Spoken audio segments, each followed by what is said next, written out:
Alors, on va parler d'Europe, mais on va parler aussi de France et forcément de Marine nationale et de la manière dont je vois les choses aujourd'hui.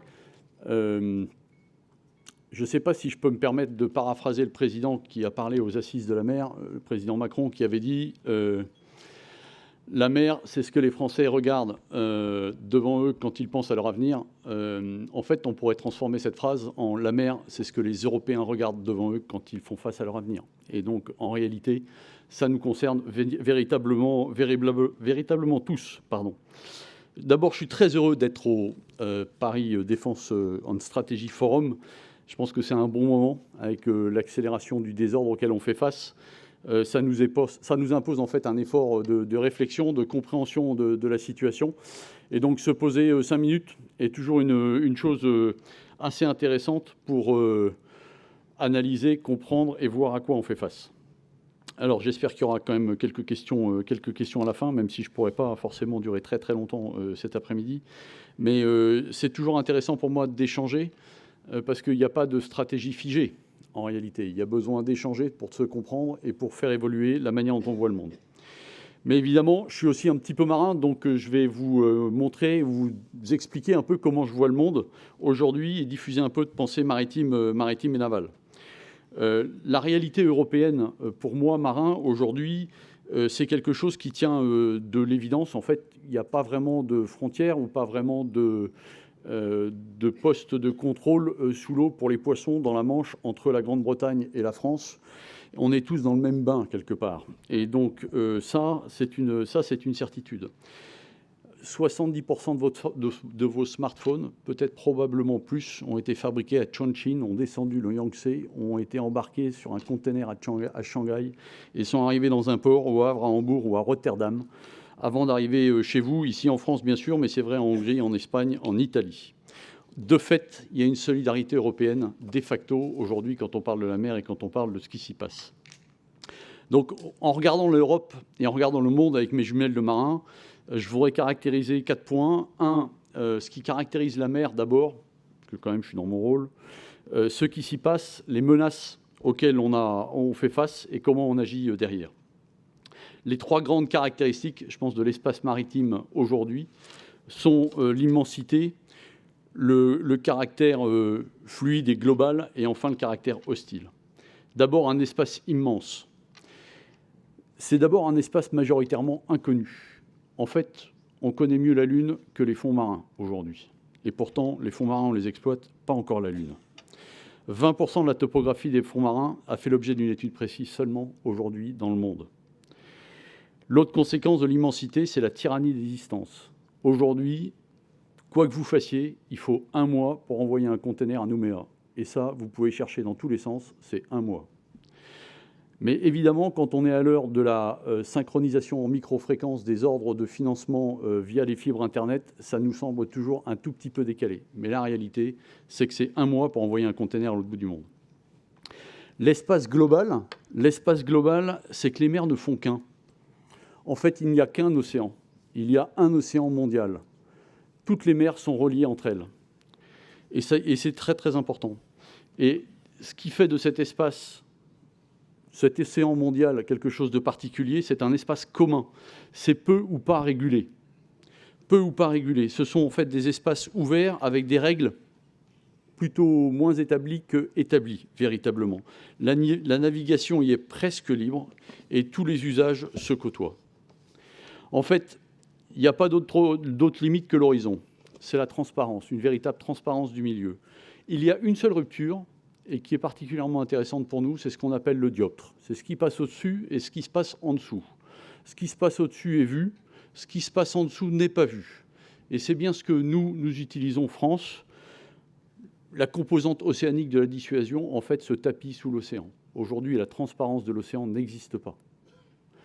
C'est aussi ce qu'utilisent un certain nombre d'acteurs, et notamment dans leurs actions hybrides. Et quand on se remémore ce qui s'est passé sur le gazoduc Nord Stream en septembre 2022, en fait, l'océan et le fond marin est le lieu extraordinaire pour l'action hybride aujourd'hui, et c'est bien utilisé par les compétiteurs et par l'ensemble du monde aujourd'hui. Enfin, c'est un espace hostile, un espace hostile sans présence permanente. En fait, notre premier ennemi en mer, c'est la mer elle-même. Quand on regarde une carte, sur la carte, la mer est bleue, elle est jolie, mais quand on est en réalité en mer, poser un hélicoptère quand il y a 5 à 10 mètres de creux, ce n'est pas un sport de masse. Sauver quelqu'un dans une tempête, ce n'est pas un sport de masse non plus.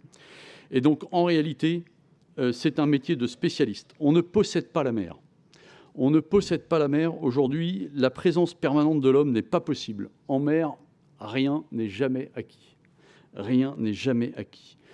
Les marins qui ont traversé les tempêtes aiment à dire que la mer les a laissés passer. Je vous invite à revoir les vidéos de l'arrivée des marins en solitaire de l'Arkea Ultimate Challenge à Brest, et notamment le regard de Thomas Coville lors de son interview. Ça montre à quel point c'est dur et à quel point ce milieu est hostile. Il ne faut jamais l'oublier.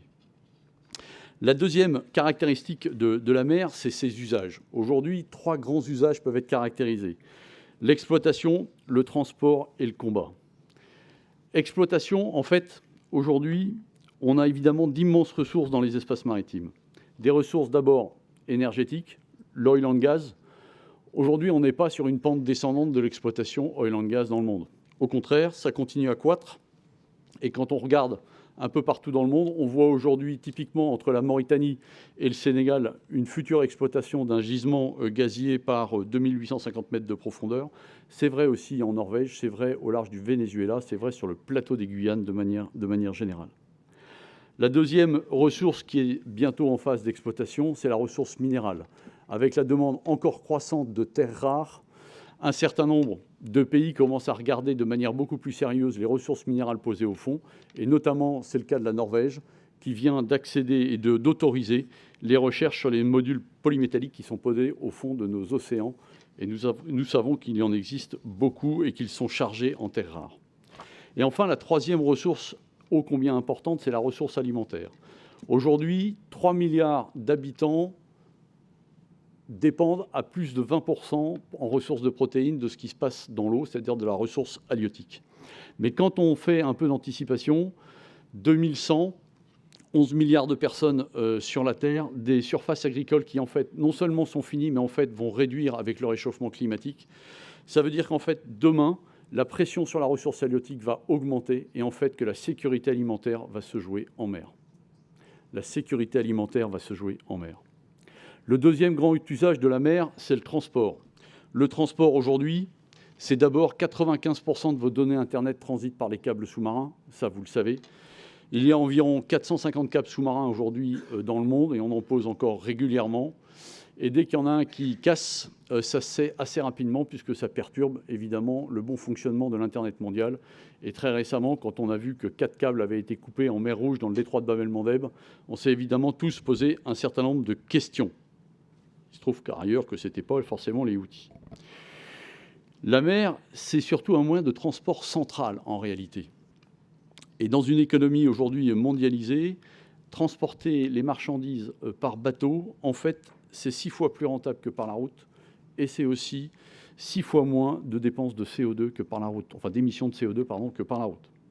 Donc par conséquent, aujourd'hui, quand on regarde la copie globale, c'est 90% du commerce qui se passe par voie maritime, et de fait, ça, on peut essayer de ne pas y croire, mais en réalité, c'est ce qu'on constate au quotidien. Et ces flux stratégiques de transport maritime, en fait, ils ont 2 caractéristiques. Ils sont à la fois très fragiles et très résilients. C'est évidemment totalement incohérent ce que vous dites, amiral. Très fragile d'abord parce que le moindre impact sur les flux maritimes a une conséquence directe sur nos économies. La crise en mer Rouge a fait augmenter le taux de fret entre Singapour et l'Europe de 256%, et par 2 celui vers la côte ouest des États-Unis. Mais bénéficiant de ce que j'ai appelé tout à l'heure l'océan global, en fait, c'est des flux qui sont remarquablement résilients, puisqu'en fait, ils sont capables de s'adapter, et de s'adapter finalement assez rapidement. Et aujourd'hui, on voit moins 67% de porte-containers qui passent en mer Rouge. Tous ces porte-containers, en fait, passent par le sud de l'Afrique du Sud, et ils se sont réorganisés, réarticulés derrière. Ça coûte un peu plus cher, mais ils sont résilients. L'enseignement pour moi et tout ça, et pour l'Europe, en fait, en réalité, nos intérêts dépendants en fait, de ces flux et de la sécurité de ces flux, c'est que le commerce a besoin de sécurité et de confiance. Sécurité et confiance, c'est à peu près les deux gros piliers qu'utilisent les assureurs, évidemment les assureurs du monde maritime, pour demander pour mettre leur prix au niveau. Et donc la question pour nous, Français, pour nous, Européens aujourd'hui, c'est comment on est capable d'apporter cette sécurité, comment on est capable de rebâtir la confiance nécessaire et pas une confiance temporaire, une confiance dans la durée, de manière à ce que nos flux économiques puissent retrouver une certaine confiance et donc avoir des coûts d'exploitation un petit peu moins élevés. J'ai parlé de l'exploitation des ressources, j'ai parlé du transport, et évidemment je ne peux pas ne pas parler du combat un petit peu, puisque grosso modo c'est les trois manières d'utiliser la mer. Et le combat, on le voit aujourd'hui en mer Noire évidemment. Pour ce qui me concerne plus directement aujourd'hui, ce qui concerne aussi la plupart des pays européens, c'est également protéger nos zones économiques exclusives aujourd'hui, garantir notre souveraineté. Évidemment, pour un pays comme la France, qui a la deuxième zone économique exclusive mondiale, c'est à la fois une richesse, c'est aussi beaucoup une responsabilité en réalité. Et ça n'est pas qu'en métropole, c'est également sur l'ensemble de nos territoires, et notamment dans nos outre-mer. Et là, la marine est évidemment en première ligne. Je cite souvent un de mes prédécesseurs qui disait que ce qui n'est pas surveillé est pillé et ce qui est payé est un jour contesté. Et c'est la réalité de ce que l'on voit aujourd'hui en mer. Pour la France et pour l'Europe, la mer, c'est aussi un balcon sur le monde, c'est-à-dire c'est une autre manière de voir le monde. Si vous prenez la France, nous avons 11 pays voisins par la terre. Nous avons 11 pays voisins par la terre. Nous en avons 150 pays voisins par la mer. 150 pays voisins par la mer. Ce qui explique pourquoi je me déplace beaucoup, en fait, et que je vais voir beaucoup mes homologues un peu partout dans le monde. La limite maritime de la France, c'est 25 000 km contre 4 000 de frontières terrestres, en réalité. Et donc, ça nous impose de regarder le monde d'une manière assez différente. La France est le seul pays de l'Europe, de l'Union européenne, à être présent en océan Indien et dans le Pacifique en même temps. Donc c'est une ouverture pour moi et ça se traduit très concrètement quand je vais dans la plupart des forums qui existent, que ce soit les forums de l'océan Indien, les forums du Pacifique. En fait, j'y rencontre mes voisins. Le Bangladesh est un de mes voisins, en réalité, en océan Indien. Alors ça, c'est pour expliquer grosso modo comment on caractérise la mer, immense, fluide, hostile, les grands usages de la mer, transport, exploitation, combat. Mais la difficulté, c'est que tout ça a l'air très stable. Et en fait, aujourd'hui, il y a 3 bascules qui remettent en cause cette stabilité. Les 3 grandes bascules, c'est la bascule environnementale, la bascule de l'appropriation et la bascule géopolitique actuelle. La bascule environnementale d'abord, le réchauffement climatique en tête, la menace sur la biodiversité, les pollutions, ces sources d'instabilité et de tension. 900 millions de personnes vivent dans des zones à faible élévation par rapport au niveau de la mer. Quand je discute avec mon homologue bangladais, 1 mètre d'eau supplémentaire en océan Indien, c'est 30 millions de déplacés au Bangladesh. 1 mètre d'eau supplémentaire en océan Indien, c'est 30 millions de déplacés au Bangladesh. Ça veut dire très clairement que pour ces pays-là, qui sont impactés directement par le changement climatique, la question, elle est vitale et elle est maintenant. C'est vrai évidemment en océan Indien et c'est vrai dans beaucoup d'États insulaires, notamment du Sud Pacifique. Quand on regarde le trafic à Panama, le trafic dans le canal de Panama, une chute de 50% du trafic due à la sécheresse estivale et au fait que les lacs intermédiaires ne peuvent plus alimenter les écluses qui permettent aux bateaux de passer de l'océan Pacifique à l'océan Atlantique. Mais plus proche de nous, c'est la crise à Mayotte, la crise de l'eau à Mayotte, où, là également, le manque d'eau n'a pas rempli les réserves et ne permet pas d'alimenter correctement nos concitoyens sur place. C'est la bascule c'est la bascule climatique. La bascule de l'appropriation des espaces maritimes, c'est très clairement l'augmentation des usages légaux. Tout le monde veut utiliser la mer, et notamment pour ce qui nous concerne très clairement en métropole, c'est tout le débat sur les énergies maritimes renouvelables. Le président a fixé le cap, 40 gigawatts à poser dans nos approches. 40 gigawatts pour moi, c'est une nouvelle richesse à protéger. En fait, en réalité, dès qu'on fait de l'offshore, on crée du trafic. Donc à partir du moment où on crée du trafic, il faut créer de la protection, et ça sera mon boulot derrière. Donc je vais étendre ma zone de protection au large de la métropole. Mais au-delà des usages légaux, évidemment, il y a tous les usages illégaux. Et alors là, il n'y a pas de limite à la créativité. et nous avons une explosion des trafics, et notamment une explosion du trafic de drogue.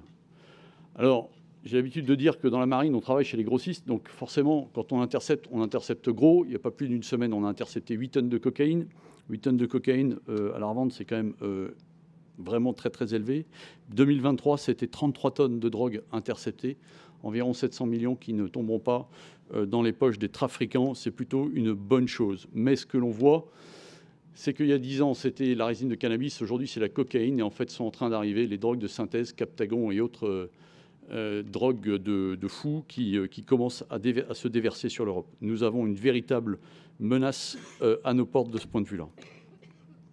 Et enfin, la troisième bascule dont j'ai parlé, c'est la bascule de l'expression de la puissance. En fait, dans ce désordre qui va extrêmement vite aujourd'hui dans le monde, je vous invite à lire le livre du général Castres, La fin de l'imaginable. J'aime beaucoup le titre. Il ne parle pas forcément beaucoup de mer, mais son titre est très très percutant et je pense qu'il a 100 fois raison.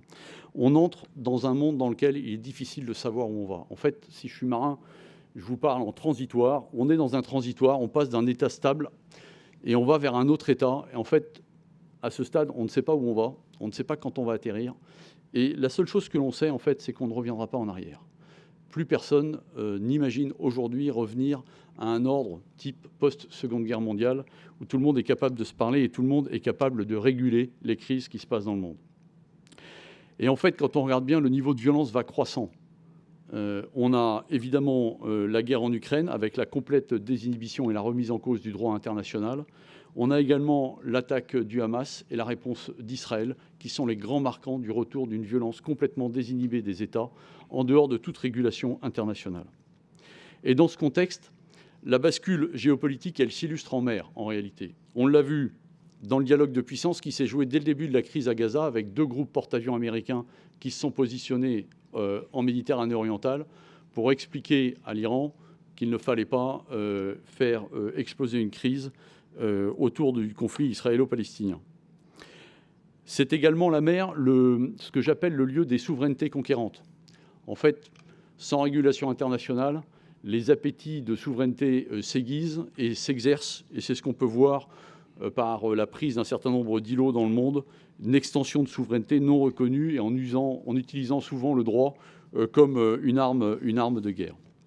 Et donc, en fait, on voit qu'on est passé d'un monde de la contestation à un monde de la confrontation ou de l'affrontement, et que les conflits en fait débordent en mer.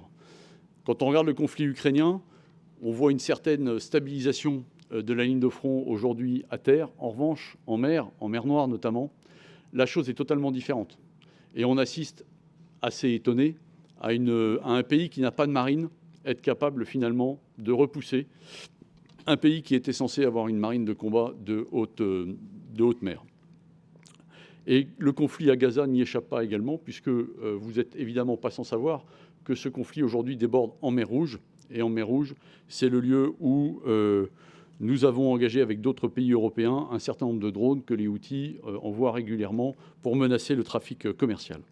La marine, aujourd'hui, est en première ligne de ces fractures, en première ligne de ces bascules, que ce soit la bascule environnementale, la bascule des trafics illicites et évidemment la bascule géopolitique avec l'expression de la puissance qui s'exerce aujourd'hui en mer. Donc face à ce contexte, et je vais m'arrêter là pour laisser la place quand même aux questions derrière, on me pose souvent la question, amiral, est-ce que vous êtes prêt ? La réponse est oui, mais pas tout seul. En fait, et c'est bien là où l'Europe a tout son sens, c'est bien là où tous les partenariats en fait ont tout leur sens. Vu la simultanéité des crises, vu l'extension géographique des crises, vu la complexité des crises aujourd'hui, personne n'est capable de résoudre à lui tout seul l'ensemble de ce qui se passe sur l'échelle mondiale. Donc, mon job, notamment, c'est de développer les partenariats qui me permettent de dire à chaque crise, j'ai des partenaires, à chaque crise, je suis capable de répondre parce que je suis capable de me déployer dans tel pays, parce que je suis capable de travailler avec tel autre pays. Et pour cela, il faut que je travaille ce que l'on appelle l'interopérabilité. L'interopérabilité, c'est plusieurs choses. C'est être capable de se connecter avec un partenaire, c'est être capable de travailler avec lui, ce qui n'est pas exactement la même chose. Et la troisième chose, qui est encore plus importante, c'est se faire confiance. Et se faire confiance, dans le monde d'aujourd'hui, n'est pas quelque chose de complètement évident. Ça nécessite souvent de se rencontrer personnellement, de boire une bière ensemble, mais ça se construit surtout dans le temps long. Et en réalité, quand vous investissez sur un partenariat avec un pays, il faut être fidèle, il faut montrer votre fidélité, il faut montrer que vous êtes capable de tenir dans le temps long, de comprendre ces problématiques et de travailler véritablement tous ensemble. Je suis particulièrement heureux de voir que dans la salle, nous avons des partenaires, mais c'est comme ça qu'on arrive à monter finalement des missions comme la mission Aspides en mer Rouge aujourd'hui, où en quelques mois seulement, l'Europe a réussi à monter une opération et aujourd'hui, on a 5 pays différents qui sont engagés pour la protection des flux maritimes et redonner de la confiance au commerce derrière. C'est ce que j'avais mené également à la conférence navale de Paris il y a quelques temps, où j'avais réuni autour de la même table mon homologue américaine, mon homologue britannique, italien et également un représentant du chef d'état-major de l'Inde, de la marine indienne, qui sont venus pour parler porte-avions il y a peu de temps. Donc tout ça, ça montre à quel point aujourd'hui, cette bascule qui nous met en déséquilibre avant, en fait, la réponse, elle est d'abord sur le partenariat et sur la manière dont on appréhende le monde, la manière dont on lit le monde et la manière dont on accepte de voir ces grandes bascules. Voilà, je m'arrête là pour répondre à vos questions et je vous remercie.